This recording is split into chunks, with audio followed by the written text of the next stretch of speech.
এবার বোমাতঙ্ক সিউড়ি জেলা আদালতে, হুমকি মেল আসতেই আদালত চত্বরে বোম স্কোয়াডের তল্লাশি। ঘটনা কেন্দ্র করে চাঞ্চল্য সিউড়ি আদালত চত্বরে। আদালত সূত্রে জানা গিয়েছে, জেলা জজের কাছে একটি মেল আসে, যেখানে দুপুর 12টার মধ্যে এজলাস ফাঁকা করে দেওয়ার হুঁশিয়ারি দেওয়া হয়, কারণ আদালত চত্বরে বোমা রাখা আছে, যে কোনো সময় বিস্ফোরণ হতে পারে। এরপরই তৎপর হয় পুলিশ। সঙ্গে সঙ্গে ডিএসপি কুণাল চক্রবর্তীর নেতৃত্বে একটি দল আসে, তারা পুরো এলাকায় তল্লাশি চালান। কালকে কিছু কিছু কোর্টে এমনি হেড এসছে, সেই ইয়েতে সিউড়িতেও আজকে একটা এমনি কোনো মেল টেল এসছে, তার পরিপ্রেক্ষিতে এখানে বোম স্কোয়াড এসছে। সেইগুলো তো সিক্রেট ব্যাপার, সেগুলো আমরা জানতে পারবো না। হ্যাঁ, এইগুলো তো আমাদের কাছে আসবে না, এগুলো কোর্টে আসবে। হ্যাঁ হ্যাঁ হ্যাঁ, কিন্তু এগুলো অফিসিয়াল ম্যাটার, সিক্রেট, এগুলো টোটাল ডিটেল আমরা মিডিয়াকে দিতে পারবো না।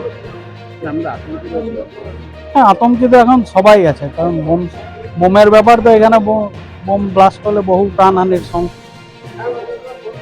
আশঙ্কা থাকছে। এখানে কোর্টে তো সবাই আসে না, বাচ্চা ছেলে বড় সবাই আসে। দেবরাজ চক্রবর্তী, সিউড়ি। খবর পাওয়া গেল যে কিছু মিলের মাধ্যমে কিছু থ্রেড এসছে, তো থ্রেডের বেসিসে অ্যানালিসিস হচ্ছে বলে সিউড়ি পুলিশ তৎপর রয়েছে। কি থ্রেড এসছে? দেখা গেল যে স্কোয়াড আসছে, এবার কিছু বোধহয় মেলের মাধ্যমে বোমের কিছু থ্রেড এসছে এরকম শোনা গেল। আদালত চত্বরে বোম আদালত যেটা আসানসোলে হয়েছে, এখানেও বোধহয় এরকম কিছু এসছে, এরকম খবর পাওয়া গেল। বোম স্কোয়াড এসছে। হ্যাঁ, কি নাম আপনার? হিমাংশু কুমার চক্র, আইনজীবী সিউড়ি। দেখুন, আমরা কয়েকদিন থেকে লক্ষ্য করছিলাম, গতকাল আমরা শুনেছিলাম বিভিন্ন আদালতে এরকম, অন্যান্য আদালতগুলিতে এরকম উড়ো মেল এসেছে এবং সেখানে বলা হয়েছে যে কোর্টের মধ্যে বোম রাখা আছে, যে কোনো সময় বাস্ট হতে পারে।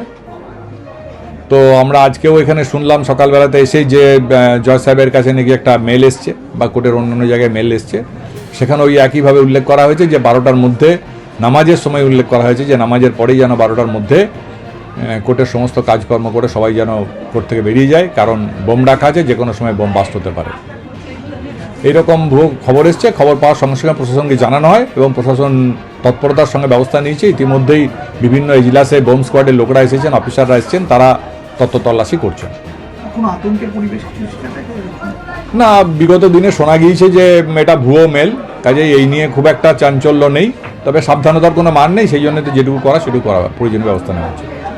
বীরভূম থেকে প্রসেনজিৎ সরকারের রিপোর্ট, বিগ নিউজ বাংলা।